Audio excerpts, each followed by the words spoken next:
दोस्तों, हमारे शास्त्रों में माँ बाप को इस धरती का साक्षात भगवान कहा जाता है। इसके साथ ही माता पिता ही मनुष्य का प्रथम गुरु माना जाता है। दोस्तों, माता पिता ही बच्चे को पाल पोस कर बड़ा करके अपने पैरों में खड़ा होने लायक बनाता है। लेकिन दोस्तों, कुछ लोग ऐसे होते हैं जो माता पिता को बुढ़ापे में सेवा करने के बजाय अनाथ आश्रम में मरने के लिए छोड़ देते हैं। दोस्तों, ऐसा करना क्या सही है? दोस्तों, आज की वीडियो में हम आपकी एक सच्ची कहानी के माध्यम से बताएंगे कि माता पिता की सेवा करने वालों को कौन सा पुण्य मिलता है। और इसके साथ ही आप जानेंगे कि जो मनुष्य माता पिता की सेवा नहीं करता, माता पिता का अनादर करके घर से बाहर निकलता है, उनको यमराज कौन कौन से भयानक सजा देता है। तो दोस्तों, कहानी को पूरा जरूर सुनना और अपने बच्चों को भी जरूर सुनाना, ताकि आज की बच्चे माता पिता की सेवा करें। नमस्कार प्रिय दर्शकों, स्वागत है आपका हमारे YouTube चैनल। दोस्तों, अगर आप भी भगवान श्री राम को सच्चे दिल से मानते हो तो कमेंट में सच्ची श्रद्धा से जय श्री राम जरूर लिखें। दोस्तों, मैं भगवान श्री राम से प्रार्थना करता हूं कि हे प्रभु श्री राम, जो भी भक्त इस वीडियो को पूरा देखेगा और कमेंट में सच्ची श्रद्धा से जय श्री राम लिखेगा, उनके घर परिवार को सुख शांति और संपत्ति से भर देना और अपना आशीर्वाद हमेशा उसके ऊपर बनाए रखना।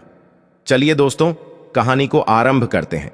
दोस्तों, एक समय की बात है। देवर्षि नारद नारायण का जाप करते हुए यमपुरी में आते हैं। नारद जी को आता हुआ देखकर यमराज जी अत्यंत प्रसन्न हो जाते हैं और नारद जी से कहते हैं, पधारिए देवर्षि, यमपुरी में आपका स्वागत है।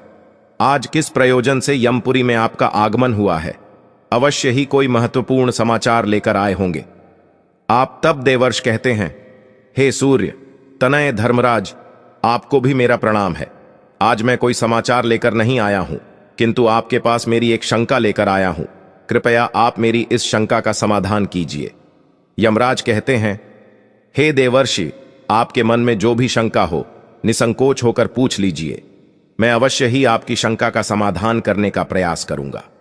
देवर्षि कहते हैं, हे धर्मराज, आज मैं आपके पास यह जानने के लिए आया हूं कि माता पिता की सेवा करने वाले मनुष्य को कौन सा पुण्य मिलता है, और जो लोग अपने माता पिता का अनादर करते हैं, उनके साथ दुर्व्यवहार करते हैं और उसे वृद्धा आश्रम में मरने के छोड़ देते हैं, उन्हें कौन सा दंड मिलता है? यमराज कहते हैं, हे देवर्षि, आज आपने अत्यंत महत्वपूर्ण प्रश्न किया है। इसमें समस्त मानव जाति का कल्याण छिपा हुआ है। मैं आपको माता पिता की सेवा का महत्व सुनाता हूं, इसे आप ध्यान से सुनिए। उसके पश्चात मैं आपको एक प्राचीन कथा सुनाऊंगा, जिसे सुनकर आपकी सारी शंकाएं दूर हो जाएंगी। देवर्षि, पिता धर्म है, पिता स्वर्ग है और पिता ही सर्वोत्कृष्ट तपस्या है। पिता के प्रसन्न हो जाने पर संपूर्ण देवता प्रसन्न हो जाते हैं। जिस पुत्र की सेवा से माता पिता संतुष्ट रहते हैं, उस पुत्र को प्रतिदिन गंगा स्नान का पुण्य फल मिलता है।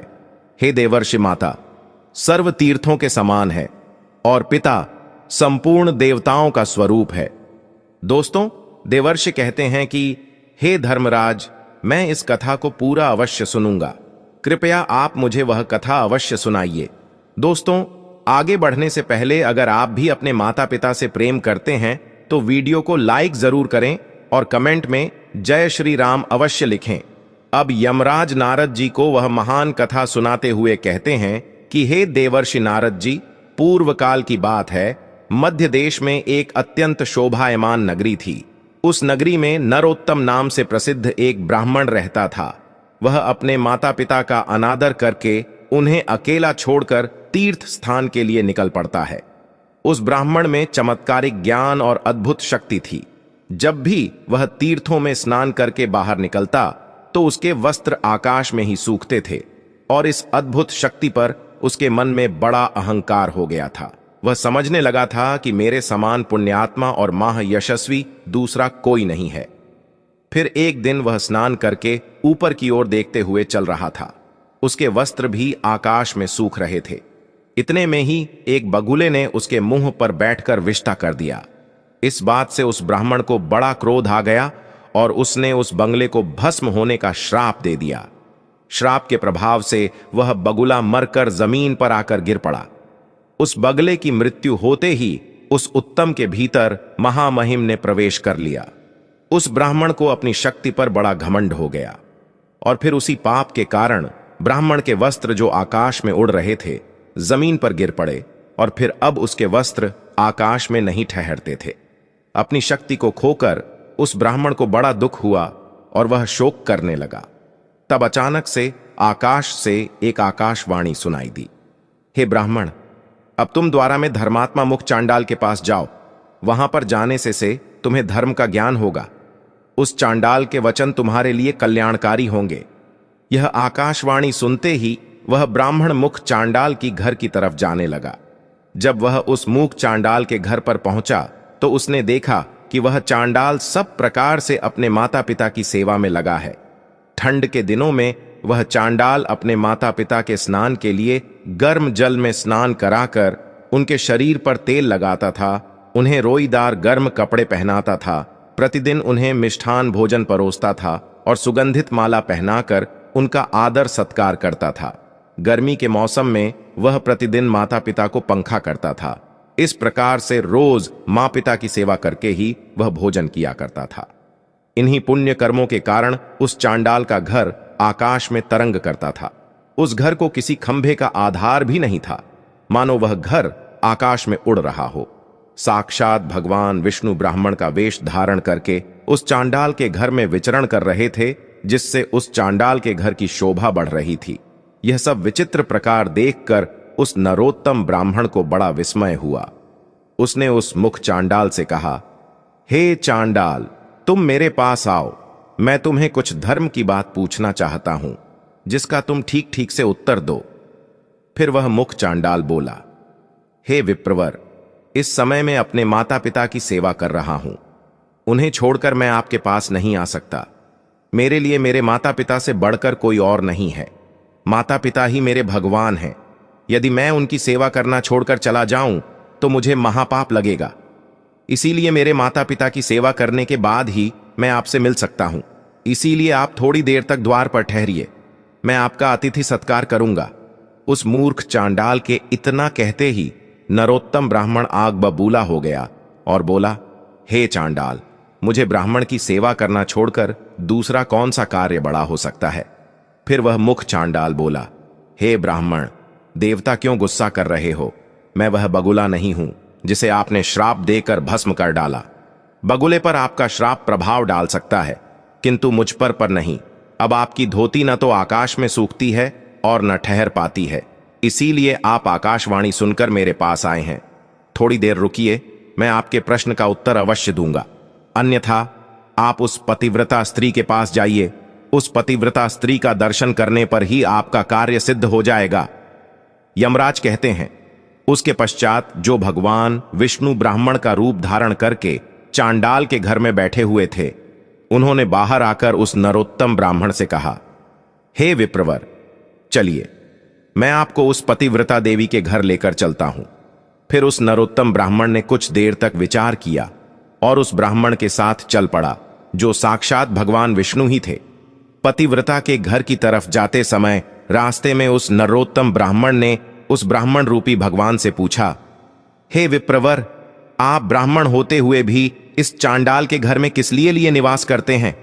ब्राह्मण रूपी भगवान विष्णु ने कहा, विप्रवर, इस समय तुम्हारा हृदय शुद्ध नहीं है, तुम्हारे मन में क्रोध और द्वेष है। इसीलिए तुम पहले उस पतिव्रता का दर्शन करो, उसके बाद तुम मुझे ठीक से जान सकोगे।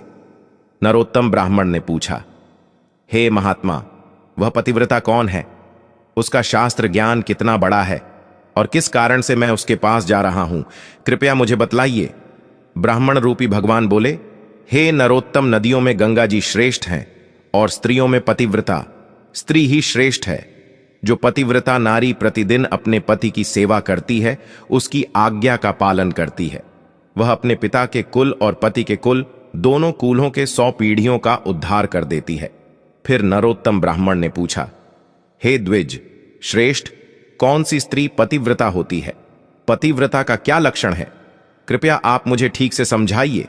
ब्राह्मण रूपी भगवान बोले, हे ब्राह्मण, जो स्त्री पुत्र से 100 गुना अधिक स्नेह से पति की आराधना करती है, राजा के समान पति की आज्ञा का पालन करती है, पति को भगवान का स्वरूप समझती है वह पतिव्रता है, जो गृह कार्य करने में दक्ष रमण काल में वेश्या और भोजन बनाने के समय माता के समान आचरण करती है, और जो विपत्ति में अपने पति को उचित सलाह देकर एक मंत्री का काम करती है वह स्त्री पतिव्रता मानी गई है।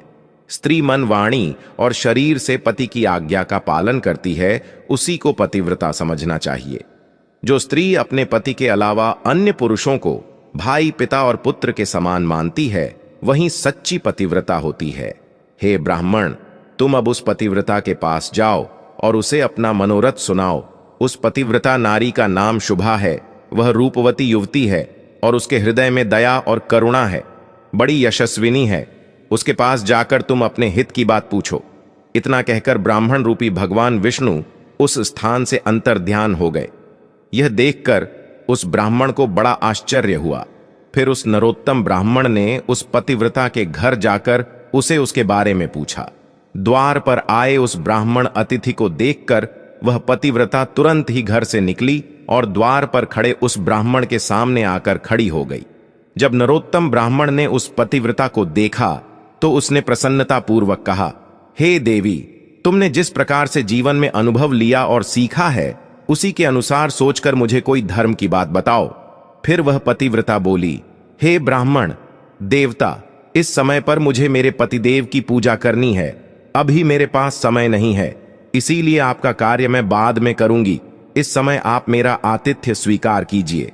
इस पर वह नरोत्तम ब्राह्मण बहुत क्रोधित हो उठा और बोला, हे कल्याणी, इस समय मैं भूख और प्यास से तड़प रहा हूं और मैं बहुत थका हुआ हूं, इसीलिए तुम अभी मेरा कार्य करो, अन्यथा मैं तुम्हें श्राप दे दूंगा। तब उस पतिव्रता सुधा ने कहा, हे ब्राह्मण, मैं वह बगुला नहीं हूं जिसे श्राप देकर आप यूं ही मुझे भस्म कर डालेंगे। अभी मेरे पास समय नहीं है, इसीलिए आप धर्म तुलाधार के पास जाइए और उन्हीं से अपने हित और धर्म की बात पूछिए। अभी मैं अपने पति को छोड़कर नहीं आ सकती। इतना कहकर वह घर के भीतर चली गई। तभी अचानक उस स्थान पर भगवान विष्णु ब्राह्मण का रूप धारण करके फिर प्रकट होते हैं। उन्हें देखकर वह नरोत्तम ब्राह्मण आश्चर्यचकित हुआ और उनके पास चला गया और कहने लगा, हे विप्रवर, आप अचानक से कहां अदृश्य हो गए थे? मुझे आपसे एक बात पूछनी है, कृपया ठीक ठीक इसका जवाब। पहले मैं उस मूक चांडाल के पास गया, उसे भी मेरी बगुले को श्राप देने वाली बात पता थी, और अब इस पतिव्रता नारी को मेरे द्वारा उस बगुले को दिए गए श्राप के बारे में पता था। ये दोनों ही उस घटना के बारे में कैसे जानते हैं? इन्हें किसने और कब बताया कि मैंने बगुले को श्राप दिया है? इस बात को सोचकर मुझे बड़ा विस्मय हो रहा है। ब्राह्मण रूपी भगवान बोलने लगे, हे विप्रवर महात्मा, लोग अत्यंत पुण्य और सदाचार के बल के कारण सब कुछ जान लेते हैं। हे ब्राह्मण, अब तुम मुझे बताओ, उस पतिव्रता ने तुमसे क्या कहा? ब्राह्मण ने कहा, हे विप्रवर, उस पतिव्रता ने मुझे धर्म तुलाधार के पास जाने का उपदेश दिया है। अब यह धर्म तुलाधार कहां पर रहता है? फिर ब्राह्मण रूपी भगवान विष्णु बोलने लगे, हे ब्राह्मण, चलो मैं तुम्हें धर्म तुलाधार के पास लेकर चलता हूं। इतना कहकर वे दोनों ही चलने लगे। उस नरोत्तम ब्राह्मण ने पूछा, हे विप्रवर, यह तुलाधार कहां रहता है? श्री भगवान ने कहा, जहां मनुष्यों की भीड़ एकत्रित होती है और नाना प्रकार के द्रव्यों की बिक्री होती है। उस बाजार में तुलाधार नाम का वैश्य द्रव्यों को बेचता है। उसने कभी मन, वाणी और अपने कर्मों द्वारा किसी का कभी बुरा नहीं किया है। वह जीवन में कभी असत्य नहीं बोला और ना ही कभी दुष्टता की है। वह सदैव ही दूसरे लोगों के अच्छे के लिए काम करता है। वह सभी प्राणियों में समान भाव रखता है। वह प्राण भी दांव पर लग जाए तो भी कभी झूठ नहीं बोलता है, इसीलिए उसे धर्म तुलाधार कहा जाता है। फिर वे दोनों ही उस धर्म तुलाधार के यहां पहुंच जाते हैं। नरोत्तम ब्राह्मण ने उस तुलाधार को देखा जो नाना प्रकार की वस्तुओं को बेच रहा था। वह अन्य लोगों से बिक्री की वस्तुओं के संबंध में बातें कर रहा था। बहुत से स्त्री और पुरुष चारों ओर से उसे घेर कर खड़े थे। उस नरोत्तम ब्राह्मण को वहां पर खड़ा हुआ देखकर उस तुलाधार ने मधुर वाणी में पूछा, हे ब्राह्मण, आज यहां पर आपका कैसे आगमन हुआ है? नरोत्तम ब्राह्मण ने कहा, हे तुलाधार, मुझे तुमसे धर्म का उपदेश सुनना है, इसीलिए धर्म का उपदेश सुनने के लिए मैं तुम्हारे पास आया हूं। तुलाधार बोला, हे विप्रवर, जब तक मेरे पास यह लोग रहेंगे तब तक मैं निश्चिंत नहीं हो सकूंगा। इसीलिए अब आपसे बात करने के लिए मेरे पास समय नहीं है। आपसे मेरा यही अनुरोध है कि आप अब धर्माकर के पास जाइए। वहीं आपको समझाएगा कि आपके द्वारा उस बंगुले को शाप देने से आपको कौन सा दोष लगा और किस कारण से आपकी धोती अब आकाश में नहीं सूखता है। इन सभी प्रश्नों का उत्तर आपको वही धर्माकार ही दे सकता है। उस धर्माकार का नाम अग्रोहा है। वे बड़े सज्जन हैं। आप उन्हीं के पास जाइए, उन्हीं के उपदेश से आपकी कामना सफल हो जाएगी। इतना कहकर वह तुलाधार खरीदी बिक्री में लग गया। फिर उस नरोत्तम ब्राह्मण ने ब्राह्मण रूपधारी भगवान विष्णु से पूछा, हे विप्रवर, इस तुलाधार को भी मेरे बारे में पता है और अब उसने मुझे अग्रोहा के पास जाने का उपदेश दिया है। इसीलिए अब मैं उस अग्रोहा के पास जाऊंगा, लेकिन मुझे उस अग्रोहा का घर पता नहीं है। ब्राह्मण रूपधारी भगवान विष्णु ने कहा कि ब्राह्मण चलो, मैं तुम्हें उस अग्रोहा के घर की तरफ लेकर चलता हो। फिर वे दोनों ही मार्ग पर चलने लगे। तब उस नरोत्तम ब्राह्मण ने भगवान विष्णु से पूछा, हे विप्रवर, यह तुलाधार न तो देवताओं की पूजा करता है, न ही आर्षियों की पूजा करता है और न अपने पितरों का तर्पण करता है। फिर भी इसे मेरे बारे में कैसे पता है? मैंने उस बंगुले को शाप दिया, वह बात यह तुलाधार कैसे जानता है? मुझे बड़ा आश्चर्य हो रहा है। कृपया आप इन सब का कारण बताइए। ब्राह्मण रूपधारी भगवान विष्णु बोले, हे ब्राह्मण, उस तुलाधार ने सत्य और समता से तीनों लोगों को जीत लिया है। वह सदैव सत्य के साथ खड़ा रहता है, कभी दूसरों के साथ विश्वासघात नहीं करता है, और इसी सत्य के कारण समस्त देवता, पितृ और अर्षिगण उससे संतुष्ट रहते हैं। वह तुलाधार इन्हीं गुणों के कारण भूत और भविष्य की बात जानता है। सत्य से बढ़कर कोई धर्म नहीं है और झूठ से बढ़कर दूसरा कोई पाप नहीं है। जो पुरुष पाप से रहित है और जिसका चित्त अपने पराये मित्र, शत्रु सभी के लिए समान है, वह किसी के साथ भेदभाव नहीं करता है। उसके सब पापों का नाश होता है। जो सभी के साथ समान व्यवहार करता है, उसके अंदर भगवान का वास होता है।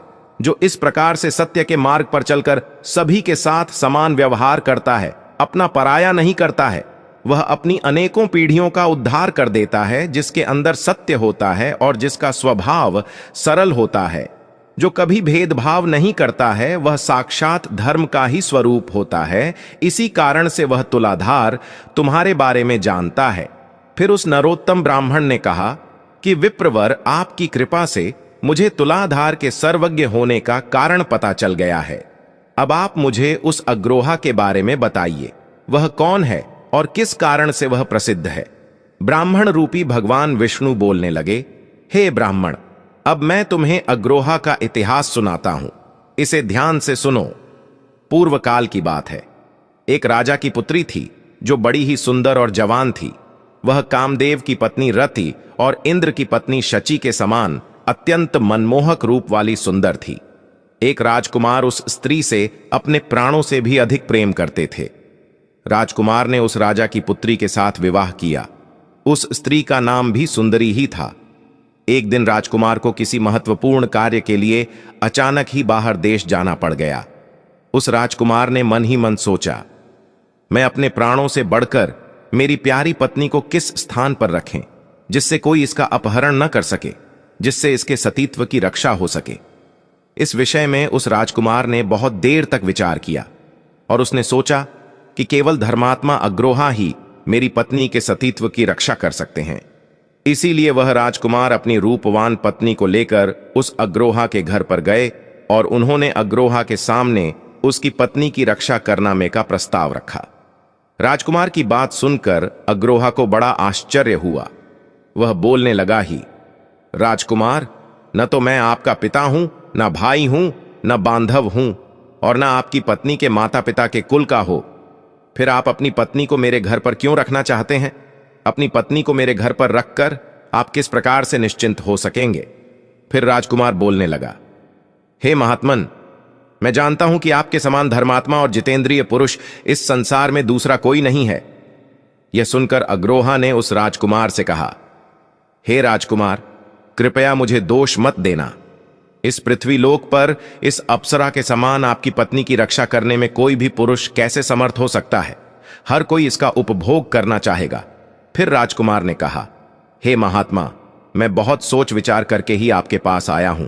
यह आपके घर में ही सुरक्षित रहेगी और यह बात मैं भली भांति जानता हूं। आपके घर में रहने पर ही इसके सतीत्व की रक्षा होगी। राजकुमार की बात सुनकर अग्रोहा कहने लगा, हे राजकुमार, इस नगर में बहुत से कामी पुरुष भरे पड़े हैं। यहां पर किसी सुंदरी स्त्री के सतीत्व की रक्षा कैसे हो सकती है? वह राजकुमार पुनः बोला, हे महात्मा, जैसे भी हो मेरी पत्नी आपके ही पास सुरक्षित रहेगी। आप इसकी रक्षा कीजिए। अब मैं जाता हूं, मुझे आप पर पूर्ण विश्वास है। फिर अग्रोहा कहने लगा, हे राजकुमार, मैं आपकी पत्नी के साथ सदा ही अनुचित बर्ताव करूंगा और उसी अवस्था में आपकी यह प्रिय पत्नी मेरे घर में सुरक्षित रहेगी। यदि मैं इसके साथ अच्छा बर्ताव करूंगा तो इस स्त्री के मन में मेरे प्रति काम भाव जागृत हो सकता है। इसीलिए मैं इसके साथ बुरा व्यवहार ही करूंगा। अन्यथा इस स्त्री की रक्षा के लिए आप ही कोई अनुकूल उपाय बताइए। मेरे घर में केवल एक ही शैया है और इसे मेरे और मेरी पत्नी के साथ उसी बिस्तर पर शयन करना होगा। इसके बाद भी आप अपनी पत्नी को मेरे पास रखना चाहते हैं तो इसे यहां पर रहने दीजिए, अन्यथा इसे यहां से लेकर चले जाइए। यह सुनकर उस राजकुमार ने कुछ क्षणों तक विचार किया और कहा कि महात्मा, मुझे आपकी बात का स्वीकार है। आप मेरी पत्नी को लेकर एक ही बिस्तर पर सो सकते हैं। आपको जो उचित लगे वह कीजिए। फिर राजकुमार ने अपनी सुंदरी पत्नी से कहा, हे प्रिय, मैं जब तक लौट कर नहीं आता तुम अब इन महात्मा के घर में ही निवास करो। तुम उनके कहे अनुसार कार्य करना, तुम पर कोई दोष नहीं आएगा। यही मेरी आज्ञा है। इतना कहकर वह राजकुमार अपने कार्य के लिए निकल गए। राजकुमार के जाने के बाद उसकी सुंदर पत्नी अधरोहक और उसकी पत्नी के साथ उनके घर में निवास करने लगी। अग्रोहा में राजकुमार से जैसे कहा था वह वैसा ही व्यवहार राजकुमार की पत्नी के साथ करने लगा। वह अधरोहक रोज अपनी पत्नी और राजकुमार की पत्नी इन दोनों स्त्रियों के बीच में सोने लगा। उन दोनों स्त्रियों के बीच में सोने पर भी अग्रोहा के मन में पराई स्त्री के प्रति जरा सी भी वासना नहीं हुई। केवल उसकी पत्नी के स्पर्श से ही उसके मन में काम भोग की इच्छा होती थी। राजकुमार की पत्नी के अंगों का स्पर्श भी उस अधरोहक को होता था, किंतु फिर भी उसके मन में राजकुमार की पत्नी के लिए कोई भावना जागृत नहीं हुई। अग्रोहक के मन में वैसा ही भाव रहता था जैसे कि किसी बालक का अपने माता के प्रति होता था। वह राजकुमार की पत्नी को माता के समान मानता था। उसके शरीर के अंग अग्रोहक को कितनी बार भी स्पर्श करते तो भी उसके मन में काम भाव जागृत नहीं होता था।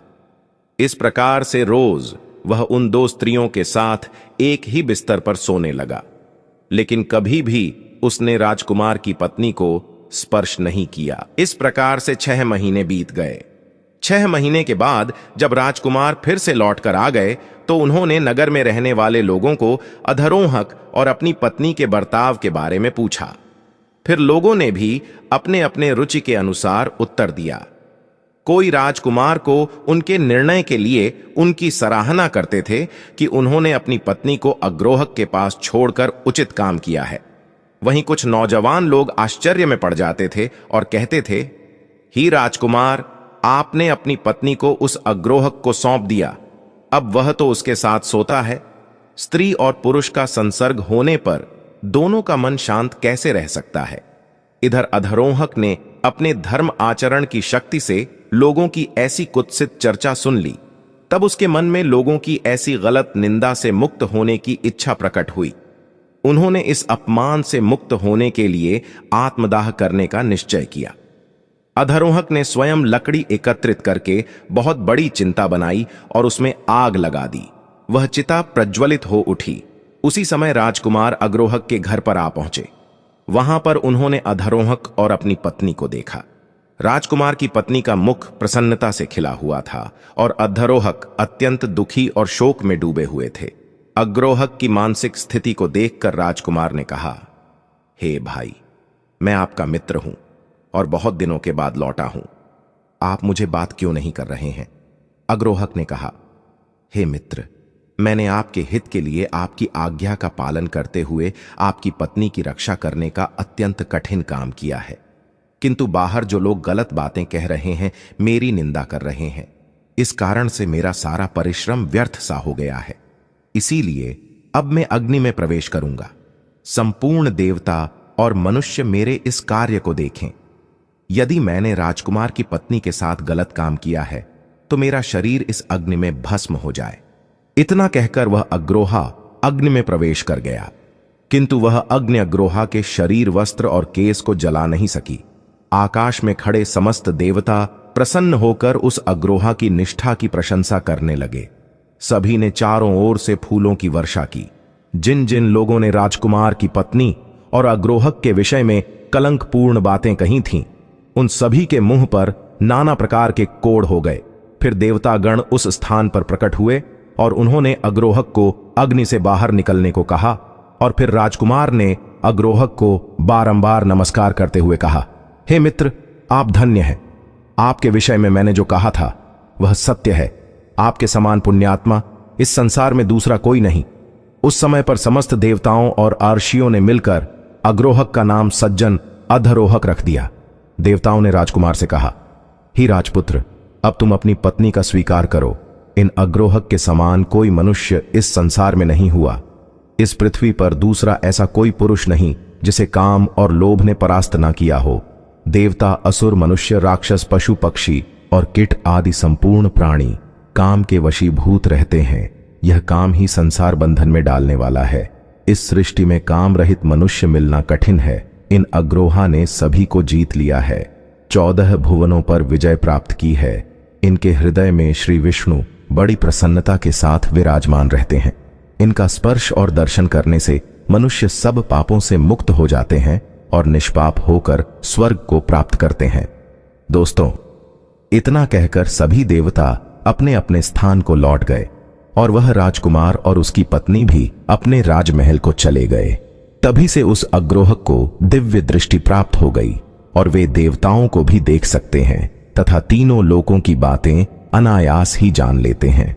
इतना कहकर ब्राह्मण रूपी भगवान विष्णु उस नरोत्तम ब्राह्मण को लेकर अग्रोहक के घर के पास लेकर गए। उस नरोत्तम ने अग्रोहा के दर्शन किए और उन्हें प्रणाम करके उनसे कहा है, महात्मा, मैं बड़ी दूर से आपके दर्शन करने के लिए आया हूं। कृपा करके आप मुझे धर्म का उपदेश दीजिए। फिर अग्रोहा ने उस नरोत्तम ब्राह्मण को धर्म का उपदेश दिया और कहा, हे ब्राह्मण, अब आप पुरुषों में श्रेष्ठ वैष्णव के पास जाइए। उनके दर्शन करने मात्र से ही आपका मनोरथ सफल हो जाएगा। आपके श्राप के द्वारा बगुले की मृत्यु तथा आपके वस्त्र अब आकाश में नहीं सूखते हैं। इन दोनों का कारण आपको पता चल जाएगा। इनके अलावा आपके मन में जो कामनाएं हैं वह भी पूर्ण हो जाएंगी। इस प्रकार से अग्रोहक के द्वारा वचन सुनकर वह नरोत्तम ब्राह्मण रूपधारी भगवान विष्णु के साथ प्रसन्नता पूर्वक निकल पड़ा और फिर वह उस वैष्णव के घर पर पहुंच गया। वहां पहुंचने के बाद उसने सामने खड़े हुए शुद्ध हृदय वाले एक तेजस्वी पुरुष को देखा, जो समस्त शुद्ध लक्षणों से संपन्न एवं अपने तेज से देदीप्यमान दिखाई पड़ रहा था। फिर नरोत्तम ब्राह्मण ने उस वैष्णव से कहा, हे महात्मन, मैं बड़े दूर से आपके पास आया हूं। कृपया आप मेरे लिए यह जो कार्य उचित है उसका उपदेश दीजिए तथा मुझे धर्म का ज्ञान दीजिए। उस वैष्णव ने कहा, हे ब्राह्मण, मैं देख रहा हूं कि देवताओं में श्रेष्ठ भगवान विष्णु तुम पर प्रसन्न है। इस समय उनके दर्शन करके मुझे बड़ी प्रसन्नता हो रही है। आज तुम्हारा मनोरथ सफल होगा। तुम्हारे साथ आज भगवान विष्णु मेरे घर पर पधारे हैं। फिर उस नरोत्तम ब्राह्मण ने कहा, हे वैष्णव, कहाँ है भगवान विष्णु? कृपया मुझे उनके दर्शन कराइए। वैष्णव ने कहा, हे ब्राह्मण, भगवान विष्णु तो तुम्हारे पास ही खड़े हैं। तुम अपना मस्तक झुकाकर कर उन्हें प्रणाम करो। फिर जब उस नरोत्तम ब्राह्मण ने अपनी मन की आंखें खोलकर शुद्ध भाव से देखा तो साक्षात भगवान विष्णु उसके सामने खड़े थे। तब उस ब्राह्मण ने अपने हाथ जोड़कर भगवान विष्णु को प्रणाम किया और कहने लगा, हे देवेश्वर, अब मुझ पर प्रसन्न हुई है। आप इतने समय तक मेरे साथ ही चल रहे थे, मुझे मार्ग दिखा रहे थे, किंतु मैंने आपको नहीं पहचाना। हे प्रभु, अब मेरे मन में किसी चीज को पाने की अभिलाषा नहीं है। अब इस लोक और परलोक में मैं आपका किंकर बना रहूंगा। भगवान विष्णु बोले, हे ब्राह्मण, तुम्हारे ऊपर मेरा प्रेम सदा ही बना रहता है। मैंने स्नेहवश ही तुम्हें पुण्यात्माओं का दर्शन कराया है। पुण्यवान महात्माओं के एक बार भी दर्शन स्पर्श ध्यान एवं नाम उच्चारण करने से तथा उनके साथ बात करने से मनुष्य को स्वर्ग का प्राप्त होता है। महापुरुषों का नित्य संग करने से सब पापों का नाश हो जाता है तथा मनुष्य अनंत सुख भोग कर मेरे स्वरूप में लीन हो जाता है। हे ब्राह्मण, तुम मेरे भक्त हो और तीर्थ स्वरूप हो, किंतु तुमने बगुले की मृत्यु के लिए जो श्राप दिया था उसके दोष से छुटकारा दिलाने के लिए मैंने ही आकाशवाणी के द्वारा तुम्हें कहा कि तुम मूर्ख चांडाल के पास जाओ। उस मूर्ख चांडाल के दर्शन करके तुमने देखा ही था कि वह किस प्रकार से अपने माता पिता का पूजन करता था। उन सभी महात्माओं के दर्शन करके आज तुम मेरे मंदिर में आए हो। करोड़ों जन्मों के बाद जिस मनुष्य के पापों का नाश होता है वही मनुष्य मेरा दर्शन कर पाता है, जिससे उसे मोक्ष की प्राप्ति होती है। हे वत्स, मेरी ही इच्छा से आज तुमको मेरा दर्शन हुआ है, इसीलिए तुम्हारे मन में जो इच्छा हो उसके अनुसार मुझसे वरदान मांग लो। वह नरोत्तम ब्राह्मण बोला, हे प्रभु, मेरा मन सदैव ही आपके ही ध्यान में लगा रहता है। संपूर्ण लोकों के स्वामी आप ही हैं। आपके सिवा कोई भी दूसरी वस्तु मुझे प्रिय नहीं है। भगवान विष्णु ने कहा, हे निष्पाप ब्राह्मण, तुम्हारी बुद्धि में सदैव ही ऐसे उत्तम विचार आते हैं, इसीलिए तुम मेरे धाम में आकर दिव्य भोगों का उपभोग करोगे, किंतु तुम्हारे माता पिता तुमसे आदर नहीं पा रहे हैं। इसीलिए तुम जाकर पहले अपने माता पिता की पूजा करो, उसके बाद ही उन्हें वैकुंठ में स्थान प्राप्त हो सकता है। उनके दुखपूर्वक जीवन और क्रोध से तुम्हारी तपस्या प्रतिदिन नष्ट हो रही है। जिस पुत्र के ऊपर सदा ही माता पिता का कोप रहता है उसे नरक में पड़ने से कोई भी नहीं रोक सकता। इसीलिए तुम माता पिता के पास जाओ और यत्न पूर्वक उनकी सेवा करो, उनकी पूजा करो, तभी तुम्हें मोक्ष प्राप्त होगा। भगवान विष्णु के द्वारा इस प्रकार से कहने पर वह नरोत्तम ब्राह्मण कहने लगा, हे प्रभु, यदि आप मुझ पर प्रसन्न हैं तो मुझे अपने स्वरूप का दर्शन कराइए। तब भगवान विष्णु ने कहा, तथास्तु, और फिर उन्होंने अपने शंख चक्र गदा और पद्म धारण किए हुए स्वरूप का दर्शन नरोत्तम को करा दिया। फिर ब्राह्मण भगवान विष्णु के अप्रतिम और अत्यंत सुंदर रूप को देखकर उन्हें बारंबार प्रणाम करने लगा और कहने लगा, हे जगदीश्वर, आज मेरा जन्म सफल हुआ, आज मेरे नेत्र कल्याणमय हो गए, आज मैं धन्य हो गया। इस समय मेरे सभी मनोरथ सफल हुए, किंतु हे प्रभु, मेरे मन में केवल एक शंका है, कृपया आप उसका समाधान कीजिए। हे प्रभु, उस मूर्ख चांडाल पतिव्रता स्त्री अधरोहक आदि के विषय में सोचकर मुझे बड़ा विस्मय हो रहा है। भला वे लोग दूर रहकर भी मेरे बारे में कैसे जानते थे? उन्हें कैसे पता चला कि मैंने उस बंगुले को श्राप दिया है तथा मेरे वस्त्र अब आकाश में नहीं सूखते हैं? इन सब बातों का यथार्थ क्या है? कृपया मुझ पर अनुग्रह करके बताइए। तब भगवान विष्णु ने कहा, हे वत्स, वह मुख चांडाल सदा अपने माता पिता में भक्ति रखता था। वह शुभा पतिव्रता नारी थी। वह तुलाधार सत्यवादी था और सभी लोगों के प्रति सम्मान भाव रखता था। अग्रोहक में लोभ और काम पर विजय पाई है और यह वैष्णव मेरा अनन्य भक्त है। इन्हीं सद्गुणों के कारण मैं प्रसन्न होकर इन सभी के घर में निवास करता हूं। मेरे साथ सरस्वती और लक्ष्मी भी इनके यहां मौजूद रहती है।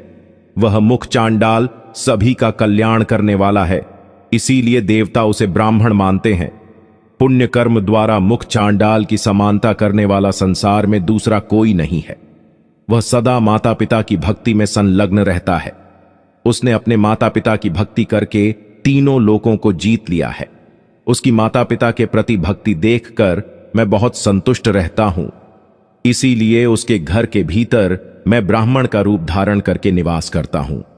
इसी प्रकार से मैं उस पतिव्रता के तुलाधार के अग्रोहक के और इस वैष्णव के घर में सदा निवास करता, एक क्षण के लिए भी मैं इनका घर नहीं छोड़ता। जो पुण्यात्मा है वे ही मेरा प्रतिदिन दर्शन पाते हैं। पापी लोग मेरा दर्शन नहीं पा सकते। तुमने अपने पुण्य के प्रभाव से मेरा दर्शन किया है। अब मैं तुम्हें उन महात्माओं के सदाचार का वर्णन करूंगा। इसे ध्यान से सुनो। इस वर्णन को सुनकर मनुष्य जन्म और मृत्यु के बंधन से सर्वथा मुक्त हो जाता है। वत्स, देवताओं में भी पिता और माता से बढ़कर तीर्थ नहीं है। जिसने माता और पिता की आराधना की है, महापुरुषों में श्रेष्ठ है। वह मेरे हृदय में रहता है और मैं उसके हृदय में हम दोनों में कोई अंतर नहीं रह जाता। इहलोक में और परलोक में वह मेरे समान ही पूज्य है। वह ने समस्त बंधु बांधवों के साथ मेरे रमणीय वैकुंठ धाम में पहुंचकर मुझ में ही लीन हो जाता है। माता पिता की आराधना के बल से ही वह मुख चांडाल तीनों लोकों की बातें जानता है। इस प्रकार से भगवान के वचन सुनकर वह मूर्ख चांडाल बोला, हे जगदीश्वर, मोह और अज्ञानवश यदि किसी ने माता और पिता की आराधना नहीं की हो और फिर यदि उसे भले बुरे का ज्ञान हो जाए और वह माता पिता की सेवा करना चाहे तो उसके लिए क्या कर्तव्य है? तब भगवान बोले, हे वत्स, 1 वर्ष, 1 मांस, 1 पक्ष, 1 सप्ताह अथवा 1 दिन भी जिसने माता पिता की भक्ति की है वह मेरे धाम को प्राप्त होता है, तथा जो अपने माता पिता के मन को कष्ट पहुंचाता है, उनका अपमान करता है, वह अवश्य ही नरक में पड़ता है। यदि किसी ने अज्ञानवश अपने माता पिता की सेवा ना की हो तो उसे उनकी मृत्यु के पश्चात एक सांड छोड़ना चाहिए। इससे उसे पितृभक्ति का फल मिल जाता है। जो बुद्धिमान पुत्र अपना सर्वस्व लगाकर माता पिता का श्राद्ध करता है वह पूर्व जन्म की बातों का स्मरण करने वाला बन जाता है। उसे पितृभक्ति का पूरा फल मिलता है। श्राद्ध से बढ़कर महान यज्ञ तीनों लोकों में दूसरा कोई नहीं है। इसमें जो कुछ भी दान दिया जाता है वह सब अक्षय होता है। दूसरों को जो दान दिया जाता है उसका फल 10,000 गुना होता है। फिर वह नरोत्तम ब्राह्मण कहने लगा, हे प्रभु, आपने पिता के लिए किए जाने वाले श्राद्ध के बारे में बताया। कृपया आप मुझे बताइए कि पुत्र को पिता के जीते जी क्या करना चाहिए? कौन सा काम करके बुद्धिमान पुत्र को परम कल्याण की प्राप्ति हो सकती है? भगवान विष्णु बोले, हे वत्स, पिता को देवता के समान समझकर उनकी पूजा करनी चाहिए और पुत्र की भांति उन पर स्नेह रखना चाहिए। कभी मन से भी उनकी आज्ञा का उल्लंघन नहीं करना चाहिए। जो पुत्र रोगी पिता की सेवा करता है उसे अक्षय स्वर्ग की प्राप्ति होती है। पिता जब मरणासन्न होकर मृत्यु के लक्षण देख रहे हो उस समय भी उनका पूजन करके पुत्र देवताओं के समान हो जाता है। पिता की सद्गति के लिए विधिपूर्वक उपवास करने से जो भी लाभ होता है वह 1000 अश्वमेध और 100 राजसूय यज्ञ करने के बराबर होता है। दोस्तों, यमराज जी नारद जी से कहते हैं, हे देवर्षि, अब मैंने आपको माता पिता की सेवा के विषय में संपूर्ण ज्ञान दिया है। देवर्षि कहते हैं, हे धर्मराज, आज आपने मुझे माता पिता के संबंध में उत्तम ज्ञान दिया है। इसके लिए मैं आपका आभारी हूं। अब मैं इस ज्ञान का प्रचार तीनों लोकों में करूंगा। तो दोस्तों, हमारी आज की यह कहानी यहीं पर समाप्त होती है।